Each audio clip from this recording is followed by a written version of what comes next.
अस्सलाम वालेकुम। इस तपती दोपहरी में हजारों की तादाद में मौजूद फिरोजपुर झिरका और बड़कली के आसपास एतराफ के जो भी हमारे यहाँ पे बुजुर्ग नौजवान साथी मौजूद हैं, मैं सबको सलाम करता हूँ। साथियों, आपसे गुजारिश है कि आगे बैठ जाएंगे तो पीछे वालों को नजर आएगा तो थोड़ा आसानी होगी, और जो बैठा रहे हैं वो थोड़ी देर खामोश रहेंगे। मुझे पता है भीड़ बहुत ज्यादा है।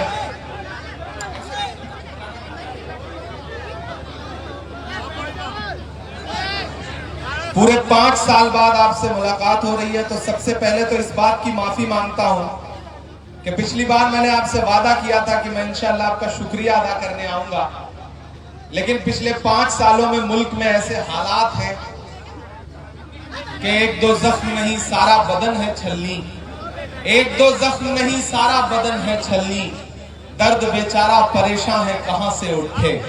हम एक दर्द से उबरते हैं और सोचते हैं कि फिरोजपुर झिरका जाके लोगों का शुक्रिया अदा करें, तब तक पता चलता है कि किसी और शहर में कहीं जुल्म सितम है।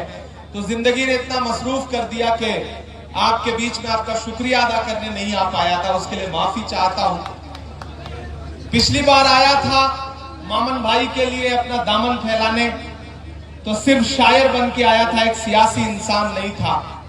लेकिन इस बार आपकी दुआओं ने हिंदुस्तान की सबसे बड़ी पार्लियामेंट में राज्यसभा में पहुंचा दिया।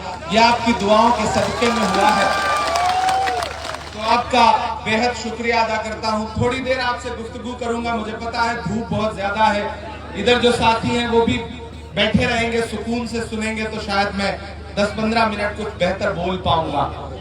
हमारी बहन मुमताज पटेल साहिबा यहाँ बैठी हैं, हमारा साथी राहुल राव यहाँ बैठे हैं, AICC से जो हमारे ऑब्जर्वर्स लगे हैं, जो हमारे अल्पसंख्यक विभाग के साथी फहीम कुरैशी साहब, बाकी जो जिम्मेदार साथी हैं, मेवात के जो सरपंच हैं। आप चाचा बैठ जाओ, मैं चुप करा लूंगा। मामन भाई मेरा रोज का काम है, ये भी चुप हो जाएंगे, ये बिल्कुल ऐसे चुप हो जाएंगे जैसे आजकल अडवाणी जी चुप रहते हैं। आप बस बैठे रहो, थोड़ी देर मुझे काम कर रहे हैं।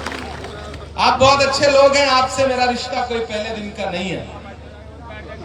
जब अहले खिरत की बातों पर कुछ जाहिल शोर मचाते हो, जब अहले खिरत की बातों पर कुछ जाहिल शोर मचाते हो, जब बुलबुल हो तस्वीरें चमन और कौवे गीत सुनाते हो, जब चिड़ियों के इन घोंसलों में कुछ सांप उतारे जाते हो, जब माली अपने हाथों से गुलशन में आग लगाते हो, इस हाल में हम दीवानों से तुम कहते हो खामोश रहो। हम लोग अनल हक बोलेंगे, हम लोग अनल हक बोलेंगे, हम बोलेंगे। मैं आपके बीच में आज एक सियासी मौके पे गुफ्तगू करने के लिए आया हूं। मेवात वालों, ये वो इलाका है जिससे मेरा रिश्ता कोई नया नहीं है। मैं आपके सुख में, आपकी खुशियों में शामिल होने भले ना आ पाया रहा हूं, लेकिन जब भी इस इलाके में कहीं एक भी आंसू बहा होगा, किसी बेगुनाह का एक बूंद खून बहा होगा, तो इमरान प्रतापगढ़ी आपके दर्द में शामिल होने जरूर आया है। तारीख इस बात की गवाह है।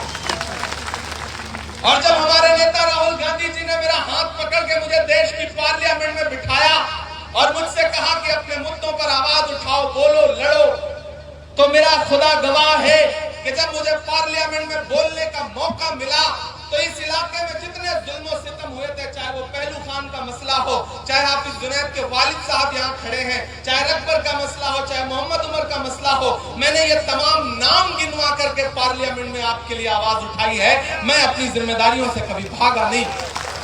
मेवात वालों, आपसे मेरा एक जज्बाती रिश्ता है, मैं उस रिश्ते की बुनियाद पर यहाँ खड़ा हूँ।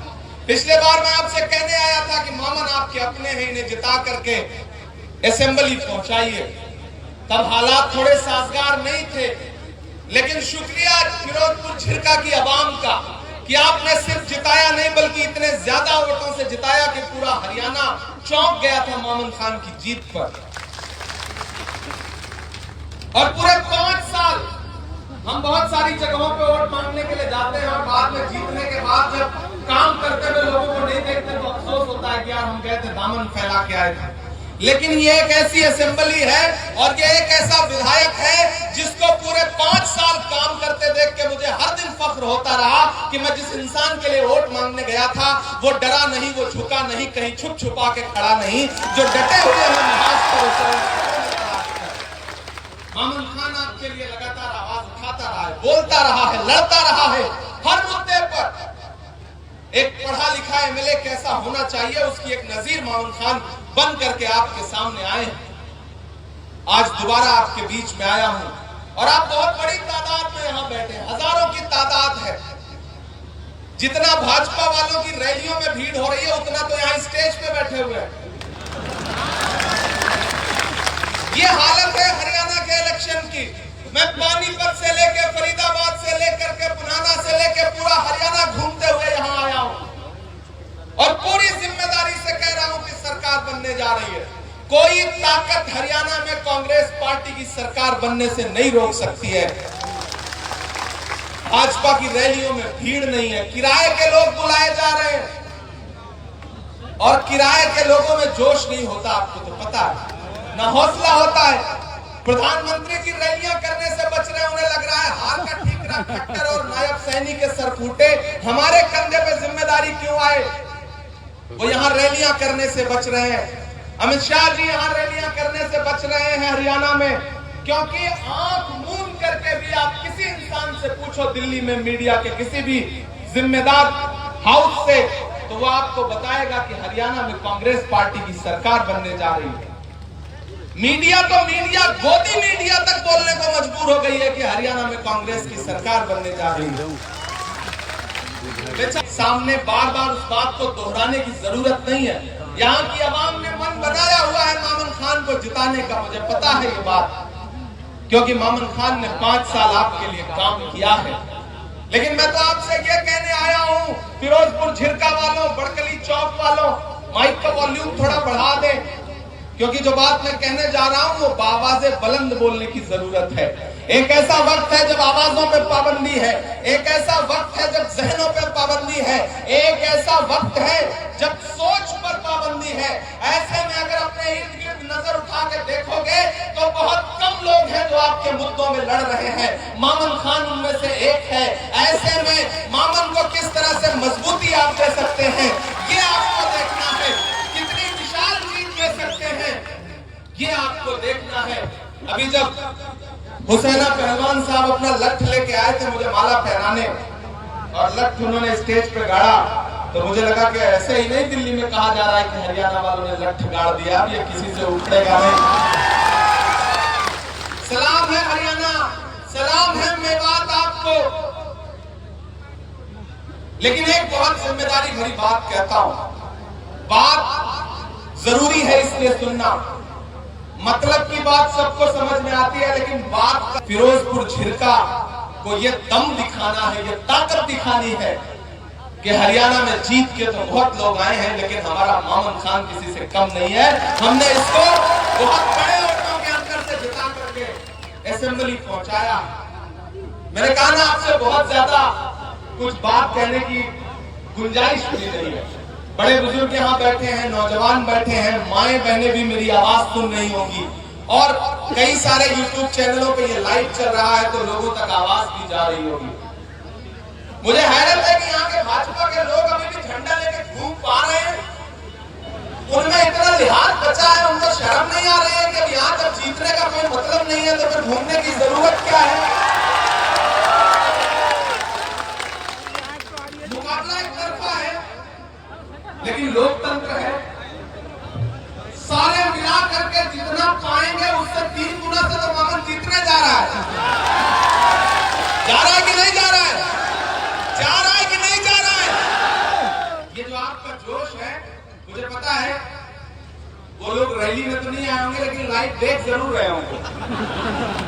आज नींद तो नहीं आनी है उन्हें, क्योंकि इस तपती दोपहरी में जो हुजूम उमड़ के आया है, एक बहुत थोड़ा सा साया है, लगातार इतनी गर्मी है, पसीना है, नया पाने की चाहत में पुराना छूट जाता है। तुझे अपनाऊं तो मुझसे जमाना रूठ जाता है। मोहब्बत पढ़ने लिखने में बहुत आसान है लेकिन मोहब्बत को निभाने में पसीना छूट जाता है। मेरे भाई, मुझे पता है आपको खास तौर पे डेवलपमेंट की और बहुत खास तौर पे पैकेज की जरूरत है, मैं भी बैठ के मोहम्मद साहब से यही कह रहा था कि जब सरकार बन रही हो तो अभी से प्लान बनाइए कि कौन कौन से मुद्दे हैं जिस पे सरकार से लड़के अपना हक लेना है, अपनी सरकार से लड़के अपना हक लेना है। इस इलाके को तालीमी इदारों की जरूरत है। ये इलाके वो इलाके हैं जहां के नौजवानों में बहुत ताकत है, बहुत ऊर्जा है, बहुत एनर्जी है, बहुत सलाहियत है। अगर इनको तालीम के रास्ते पे लाया जाएगा और अगर तालीमी इदारे यहाँ पर बनाए जाएंगे तो इंशाअल्लाह आने वाले दिनों में इसी भीड़ में से बैठा हुआ कोई लड़का आईएएस बनेगा, कोई आईपीएस बनेगा, कोई जज बनेगा, कोई पुलिस में जाएगा और इस इलाके का नाम रोशन करेगा। मेवात को जिस तरह से पूरी दुनिया में बदनाम करने की साजिश की जाती है, आज का ये जो इलेक्शन है और आज की जो रैली है, हमें यहाँ अहद करके उठना है कि आने वाले दिनों में जब सरकार बन जाएगी तो हम अपनी सरकार से, और मामन भाई मैं आपसे वादा करता हूँ, आप यहाँ पर आपको नेता प्रतिपक्ष भूपेंद्र हुड्डा साहब भी बहुत पसंद करते हैं, पूरी पार्टी पसंद करती है। आप यहाँ की एक लिस्टिंग करिए, एक प्रोग्राम बनाइए कि कौन कौन से जरूरी काम है जिनके लिए सरकार से लड़के अपना हक लेना है। मैं आपसे वादा करता हूं कि मैं दिल्ली में बैठा हूं आपका वकील बनके, और आपकी दुआओं ने वो ताकत दी है कि जरूरत पड़ेगी तो अपनी पार्टी से जा करके पार्टी के लीडरशिप का दामन पकड़ के कहूंगा कि मेवात वो इलाका है जो आंख मूंद के कांग्रेस पार्टी को सपोर्ट करता है। इस इलाके को जरूरत है डेवलपमेंट की। न हम सफर न किसी हम नशी से निकलेगा, हमारे पांव का कांटा हम ही से निकलेगा। न हम सफर न किसी हम नशी से निकलेगा, हमारे पांव का कांटा हम ही से निकलेगा। वतन की रेत मुझे एड़ियां रगड़ने दे, मुझे यकीन है पानी यहीं से निकलेगा। ये जो सरजमीन